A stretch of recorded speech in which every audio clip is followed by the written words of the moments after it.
Alright, DFM, please don't pick the Pantheon again. I imagine they might end up going for it, but I was not particularly impressed. And yes, that's what I was looking for. The Xayah pick coming through, taking it away from Yutorimoyashi, but V3, please don't pick that. It's not particularly good on 916. It's not the worst thing in the world.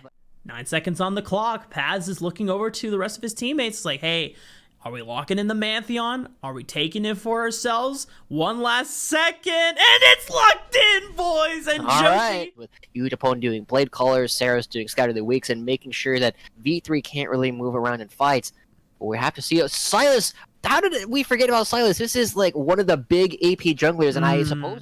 It's going to be a little difficult, and one thing I find a little curious is that Gang has actually gone for the Aftershock instead of the Guardian, but Ace might be into trouble here, but nice use of the Scatter to the Weak stun is able to push Baby back, and now Steel threatening an all-in onto Baby, forcing the flash out. That's going to be quite detrimental to Baby's attempts to gank again. We'll see what they end up doing. It is pretty big that they do get that, as you already mentioned, a beautiful Scatter of the Week coming out from Saras to deny the engage coming out from both Baby and Ace, but Ace still has his flash, going to have to use it. Oh, and there is the chain CC. Watch Yutapon and why I was giving him so much praise for flashing preemptively as soon as he saw Gragas, simply because if you get hit by the first part, you're dead. Oh, well, they're going on to Yutori. They force the heal, I believe, out of Vivid. Poorly armored targets, but as Evie starts to move down, trying to get a little bit more vision, he might end up running into Steel. Well, Baby doesn't have flash from before, and Evie is going to try to cut him off. Does get the boomerang slow, but it's not enough. This is also interesting. DFM, with the early priority that Saras was able to build, which is a little bit unusual, is going to be starting up this Infernal Dragon. Both top laners have their teleports, and this could be a big fight, Bring. Look at where Ace is. He's going for the Starfall. Ooh, and Baby is going to get locked down by the quickness, and the Grand Starfall does find the double kill onto King. Wait, he got the double kill on top of it, and they're turning it around on its head. V3 Esports, he gets a triple. What the hell? Maybe there was something that we didn't know about the Pantheon that the rest of the teams knew. Evie trying to find the Mega Gnar onto Paz, but he's going to be able to flash and make the chase happen. The Chain of Corruption comes out from Yutori, locking down Evie for the eventual rundown, and just like that, 4 kills for V3 Esports, and they pick up the Infernal. Baby didn't feel confident on the play, though, and he knew that Saros had no flash and no Scatter the Weak stun, but didn't bite for it, and now Steel popping the Predator Keystone, but decides not to go for it. But as we get a huge view and overview of the map, we know that Ace was moving down potentially for the Grand Starfall. Chain of Corruptions did come out from Yutori, but no follow-up from Ace to come in with that ultimate. Yeah, you saw that right. That's a Super Soaker, the Hextech GLP coming out from Saros on the Syndra. A little bit surprising, especially since he doesn't have the Glacial Augment. Lock down that guaranteed kill, the Unleashed Power.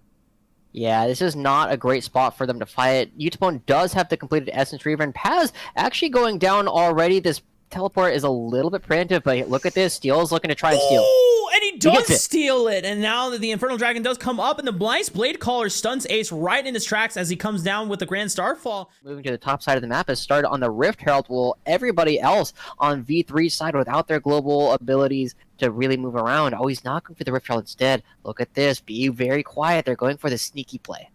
Oh, but they see the Rift, the red buff coming out, but it's too late. Steel comes in with the Stinger. Looking to try and burst one of these targets down. It seems like the only person that hasn't optimized into Magic Resist is Yutori.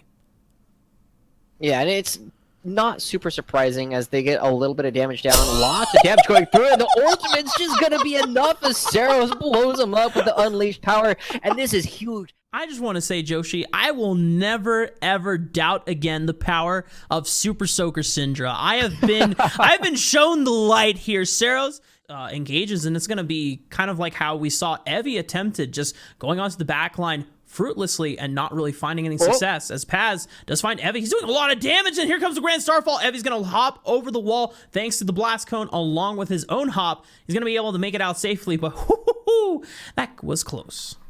Yeah, lots of base damage. You're still coming out from the Jay's kit, but we'll see if they can find anything else. Evie is going for a back, and there's so many people here. Chain of Corruptions does land onto Saros, who lands the Super Soaker in response and trying to find the Scatter the Weak stun. Already only finding it onto one, but Evie has teleported right back into the fray, looking for the Mega Gnar, but misses all of them as they all flash instantaneously. Vivid, Ace, and Baby in response, but they do find the kill eventually onto Ace. Nobody's going on him. He's able to put out a lot of damage, and the shield only faces one way. By the time Evie goes in and tries to find everybody else, they've already flashed right on out. And Ace, the one, I'm not sure what exactly they're fighting over here. Yes, there's a dragon spawning in about a minute, but I don't feel like V3 has an opportunity for them to really try and contest that, as we have a Mountain Dragon. Super Soaker comes in, barely misses Baby, but he's going to have to pop the stopwatch to buy some time. Grand Starfall is going to be answered in response, and Evie barely gets the Mega Gnar coming in with Gang to be for the reinforcements. The quickness and the Grand Entrance is going to be able to stall enough time for Evie to get out, and on the other side of the fight, Yutori and Vivid did fall to the rest of DFM.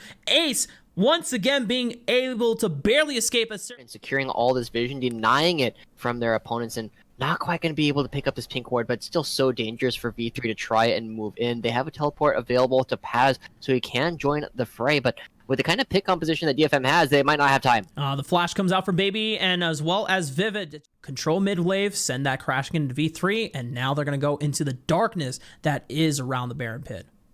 Paz is here. He wants to make sure he has the poke damage that he's already been using across this game, but look at this. They're going for someone. Scatter the weak stun doesn't really quite hit anyone. Steel's going to pop the stopwatch preemptively, and no real engage is coming out from either squad here. Both are respecting the other's ability to be able to turn the fight. But they still have the Impale, one of the other major teamfight ultimates available to Detonation FocusMe, and Evie still continuing to push around, trying to find Paz. Oh, Paz might be found. The flash comes out, dodging the Grand Entrance, is going to be able to make it out safely, but that is a summoner spell that is valuable for his escape in the next fight. And DFM still continuing to put on the pressure against V3. Grand Starfall is going to look for Evie. He's only in the mini Gnar form, hasn't quite reached the Mega Gnar form yet with the Rage, but now he's looking to build it up. He has the flash if he wants to be able to trail behind the rest of V3. Hops over the wall, looking for damage onto the V3. Baby here is in Mega form. I guess it's not double lifesteal in TFT, but it is a sufficient amount of lifesteal. But Tori is, as you said before, just trying to stay alive, but Steel potentially looking for a pick with the Impale. Still has a flash, but there's a couple flashes that have not been burned on the side of V3, and they're keeping their cool here. Steel taking a lot of damage, taking a lot of poke as well from this composition, is going to have to back out for now. They're not going to be picking up the Mountain Dragon. They're going to be implying that they're doing it, but instead going to be going for this Baron buff. There's only one ward in the area for V3 to even have an idea that this is going on, with only two people going for it. This is going to be completely theirs. They just take it away from underneath the nose of V3. Just great read from DFM, just knowing that the Mountain Dragon is not even necessary to be picking up. Instead, they just take the Baron down, and now they might be looking for the pick. Steel does find the Impale, and there is the massive engage from Gang. Gets the 5-man charm, is able to run through the entire team and stall them long enough. Gang and the rest of Saros are trying to take down Paz, and they do eventually get him with the unleashed power despite the stopwatch use. And now it's just Yutori and Vivid on the run against the full 5 squad. Yutorimoyashi has both his flash and his ultimate available. He's going to throw it out as they start going for the inhibitor turrets. Chain of Corruption comes out, by some time. Steel has the flash away, but there's the beautiful Grand Entrance. Great prediction from Gang, as he knew that Yutori was going to be swallowed up. They take him down with a fell double kill, and now 5 members Gnar onto the Baby, throwing him into the Nexus. They're trying to take down for the Game 3 finish, and DFM, they are 1 point away from coming back to Worlds. And Raafaa, Pantheon continues to have his 0% No way! Why'd you have to ruin such a great ending? Come on, man.